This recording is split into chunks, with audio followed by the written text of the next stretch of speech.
You're wondering where Dada is? Dada's at work. Joe, say peace. Nope. Good morning, everyone. I, as you can see, am in the car. So for me to do like a sit down video right now is a little on the rough side. There's just a lot going on, but I did tell you guys that I was going to switch into, or kind of transition into, just like daily vlogs to keep you guys updated on stuff as much as I can, instead of just not posting a video if I don't get to sit down and do it. I just uploaded our nursery tour. My husband did our nursery tour, so if you haven't seen that, then go check it out. Basically, we are on our way to McDonald's right now. We just need to get out of the house, and I can kind of update you guys on what's been happening and what my symptoms are, and I guess you can kind of go for a ride with us. So Munchkin's in the back. He is all strapped in. Today I am 37 weeks and 5 days. I think it's 5 days. And hold on. Okay, that's much better. So 37 weeks and 5 days today.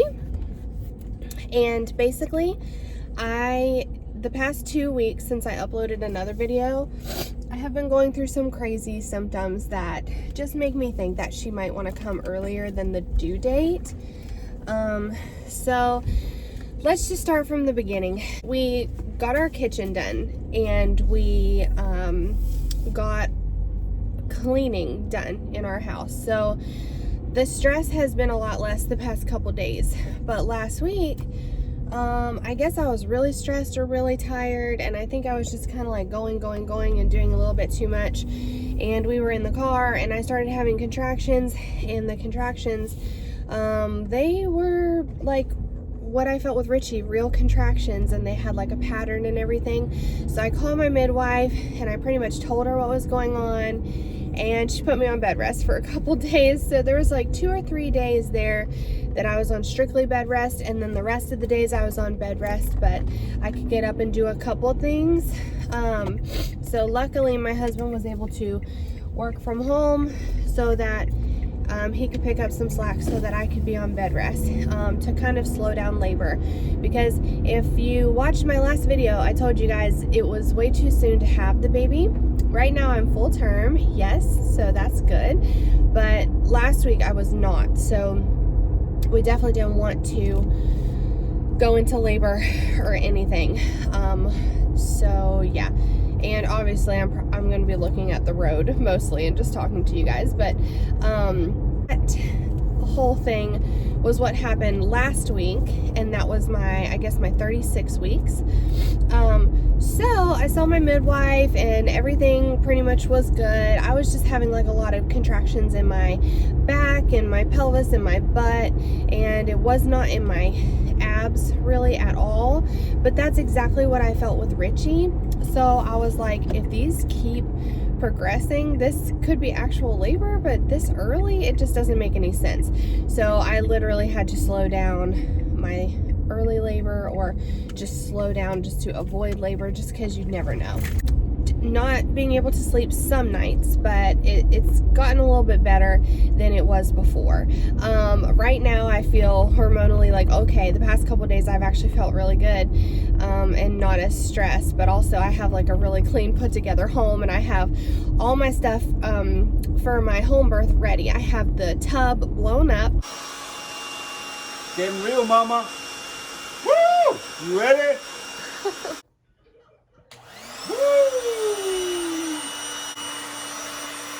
All my labor stuff.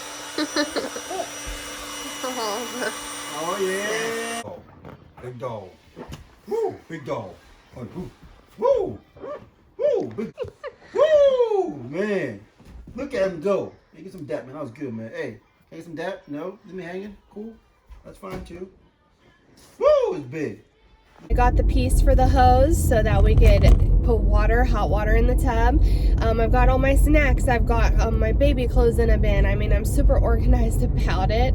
I literally feel like I could go into labor anytime and I'd be a-okay. So everything is set up the way it's supposed to. That is why I feel a lot less stressed, because I feel very prepared to just give birth. And I feel like if I go into labor now, she's all right.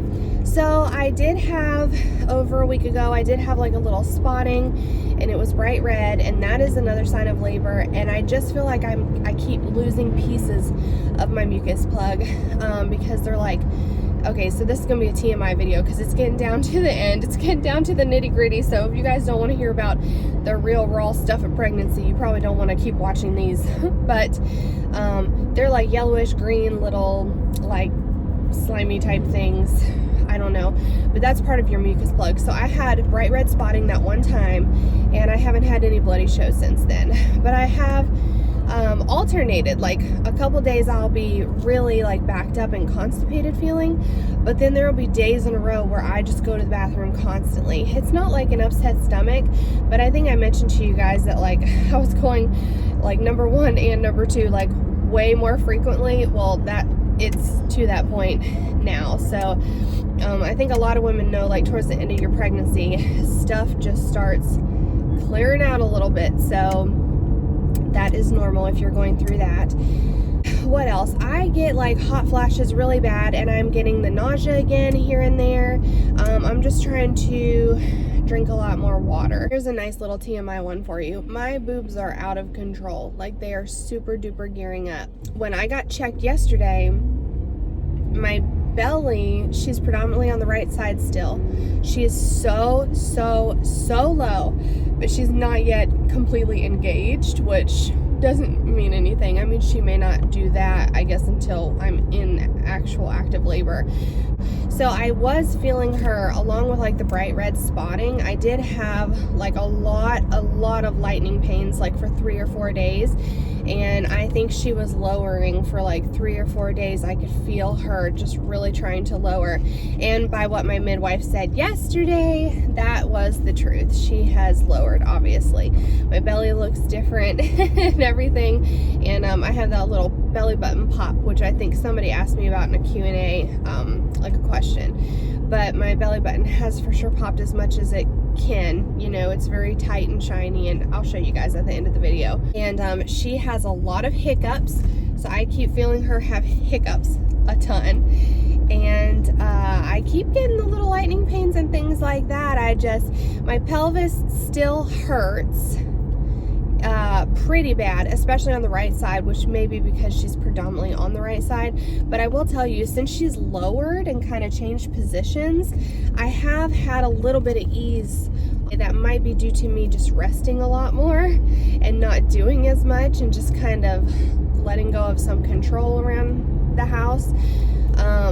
You know, just asking for help when I need it. So maybe like my pelvis is feeling better because I'm just not overdoing it. I have somebody making lactation snacks for me, so I will show you guys those in like a postpartum video.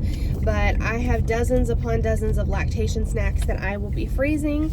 I was going to make them, but I gave up control of that, and I'm just paying a friend to make them for me and buying all the ingredients. So right now I'm in the McDonald's line. So if you hear me ordering, that's what I'm doing. My feet and ankles are actually starting to swell a little bit more, but I say that's pretty good. I'm 2 weeks away from my due date, and I'm just now starting to have random problems with swelling. Everything else has been like, obviously I've just done too much, that's why I'm swelling. So I think that's pretty good, is like this late in the pregnancy to start having issues with that. So yesterday I was walking upstairs and my feet were pretty swollen. They were jiggling like a little bit, you know, and it just feels like jelly. It can really be painful sometimes for a lot of people, but it's really not bad this time. It was worse, way worse with Richie. We have stocked our freezer full of frozen quick meals. So after the baby is born, it will be quick meals, takeout, delivery, whatever is fast, just to try to get adjusted to having 2 kids. So whatever makes it easier on us. We did that last time and it was the best thing ever. So that's pretty much the update with everything. I actually have some questions from a couple people real quick and try to answer some of the, oh my gosh, I have the hiccups, the most asked questions. Okay, so I just placed my order. I got Richie some pancakes as a treat. He loves McDonald's pancakes, you guys. And I got a large frappe. That's like the only coffee I want, I think, because it's like icy. Okay, a long list of questions from a couple people actually. So if anything was addressed like a lot in previous videos, I'm probably just going to not keep addressing it here. So let me answer like some of the ones maybe I haven't talked about as much. I got the question, do people ask to rub my belly? I'm not gonna lie, we have not been out, so nobody really asks to touch me right now, because I feel like during the pandemic, I mean, are you crazy? Like, would you be crazy to ask that? I don't know. So I'll just tell you, with Richie, yes, some people ask to touch my belly. As long as they weren't tickling me, because tickling me just, I don't do tickling. But when people want to touch my belly, I think that's great. I mean, especially if they ask. I do get a little caught off guard if somebody were just to come up and rub my belly and touch me, especially if I don't know them that well. It just kind of catches me off guard. I'm like, oh my God, you know. Another question, has my belly button popped? I just mentioned to you guys, my belly button is popping for sure. Next question, I think, was, is my belly button skin sensitive, or my belly skin sensitive? Yeah, it can be. I mean, it can get really itchy, especially like the more it stretches out. So just keep it lotioned. You can also use pure shea butter or coconut oil. And that leads to the other question, which is about stretch marks, which I've mentioned in every video. I don't think I have any new ones, but I do have some. They're just very light. I have been blessed enough not to get like anything majorly like big, or in my opinion, I think I'm blessed. But you could just put shea butter on those and they should, you know, hold up pretty well. And then after you give birth, you can also put those oils on your stomach and it should diminish the scars pretty well, hopefully. I mean, not for everybody, obviously. I'm not like a doctor, but like I don't know, that's just what I've seen. Another question is, do you have gas and bloating a lot? I mean, I don't have it. I wouldn't say a ton. It honestly isn't as big a problem for me. I think I've mentioned it in like one of my videos. So out of all my videos, that has not been like the worst symptom for me. Now, I know with other people that is not the case, but yeah, I bloat, I get Braxton Hicks, I get belly tightening, I get to where like I feel so full after I eat so much. I feel so like full or gassy from certain foods that it like honestly like puffs my belly up and my back starts to ache. But I wouldn't say gassy to the point where am I like tooting a lot? No, you're automatically more gassy, but I wouldn't say it's like a complete problem.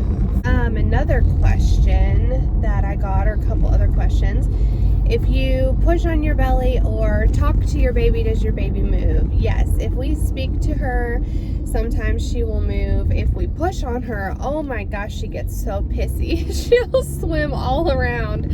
So she might be needing her space too, just like mama. However, Richie kind of did that as well. He'd be real stubborn. If somebody wanted to feel him, he would just stop. But she fights back. She's a little fighter. She doesn't like to be messed with. Also, I got the question, if I move from side to side, can you see her more? You can see her predominantly on the right side. My midwife said she's got a badonkadonk on her, so you can see her booty stick out a lot. And also, if I go to lean back and my ab muscles kind of, if I use my ab muscles to kind of lean back, you can kind of see her shape. It's kind of freaky a little bit, and it's just kind of like, oh my God, there's a tiny little human in there. I've never been one of those people that has seen like a full-on hand, foot, or face pop out of my tummy. I've just never seen that with either of my pregnancies. I think those are all the questions that I got that I haven't addressed in like some other kind of video. If you guys have any questions, please leave them down below. I mean, I'm all for doing a Q&A. I just figured if it's like a couple questions, I could just throw them into the vlog or like the updates that I'm doing. But I've got a lot of videos coming up where I have to sit down and actually show you guys things. So I really do enjoy doing these live vlogs, especially to for the updates right now. I am about to be back home now. I hope I answered all your questions. Right now, we could go into labor anytime. Your guess is down below. Do you think she's going to come early? Do you think she's going to come on her due date, July 24th? Or do you think she's going to come later than that? And then if you have any questions for me, like I said, comment down below. And I will answer those in the next live vlog. I may be driving. I may be walking. I may be at home. Or I may be able to do a sit down. Who knows? Thank you so much, guys. And if you enjoyed this video, please give it a thumbs up. Go ahead and subscribe if you are new here, and go ahead and watch the nursery tour. My husband did the nursery tour for us, so I have just posted that, so go ahead and watch that if you haven't, and we will see you guys in the next one. Bye. Richie, are you ready for pancakes? Are you ready for pancakes? Happy? Happy. Coffee. Yes, coffee. Oh, by the way, I didn't show anybody the new kitchen. All right, this is the kitchen, you guys. I told you I would show it to you, but coffee bar, as you know. But this is the kitchen and all. And we love it. So follow me on Instagram, lady.j.bug, and you can see the before and after pictures. Yes, baby. Okay, no problem. All right, gotta go.